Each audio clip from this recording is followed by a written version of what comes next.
So we're here today at the Startup Hub, and today the topic for discussion is media and engaging with the media. So we're going to be talking to Guy Clapperton very much around how startups should embrace and engage with media and some of the pros and cons of that experience. So welcome, Guy. Thank you, Tom. Hello. And Guy, you're a writer, a journalist and a media specialist. Do you want to just give us a little bit of your background? Yeah, sure. Been a journalist since about 1989. Started off on the trade press in the IT space. Written for The Guardian, for The Telegraph, The New Statesman, a number of other papers. Written a couple of books and done a little bit of broadcasting. So I'll just pick it up as I go along. So most of our audience are startups. And I guess the big question for them at the start is to say, the media, why in the early stages of having a startup business should you really care about the media side of things? Well, I think you need a bit of profile as you start up. You need customers to hear about who you are. There's direct advertising, there's social media, there's an awful lot you can do, but also an independent voice saying, this is interesting, this is happening, these people are around. Making yourself more marketable and making your brand awareness a bit higher is important, and that's where the media can be a very useful outlet for you. How do stories stand out? What are you actually looking for? What's newsworthy in your world? So we're looking for somebody who's doing something a bit different, somebody who's actually planning to grow, planning to employ people, planning to maybe change the landscape a little or enhance it somehow.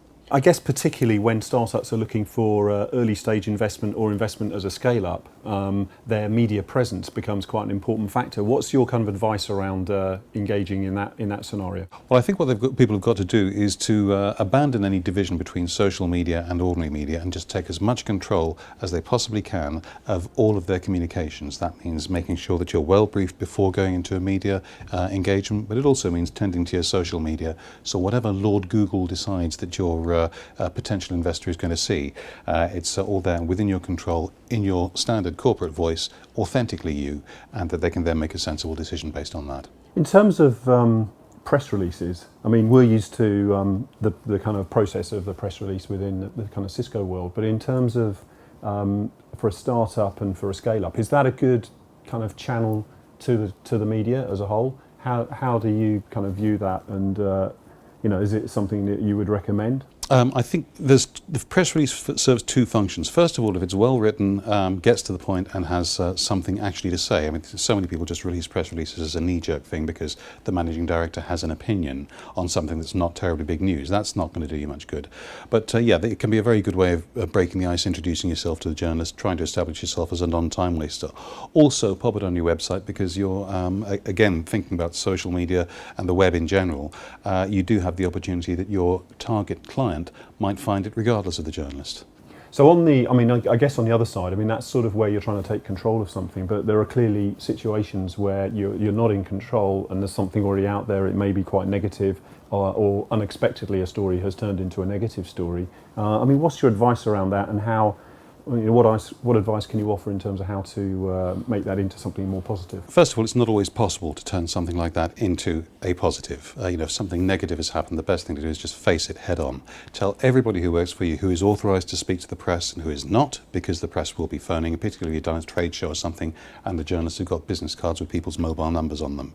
We will feel entitled if you've given us your mobile number, we'll use it because you gave it to us. So it's not, you've not kept it quite private.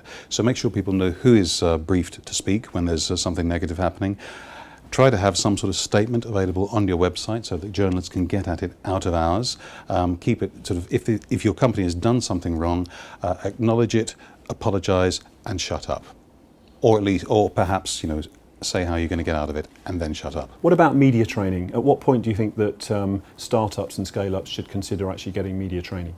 Well, I think coaching in all sorts of areas where you're not secure and where you're inexperienced is a good idea. Media training is among them. So as soon as it's affordable, as soon as you detect a need, usually it's as soon as people have had a couple of experiences of being scared silly by what was actually quite a tame interview.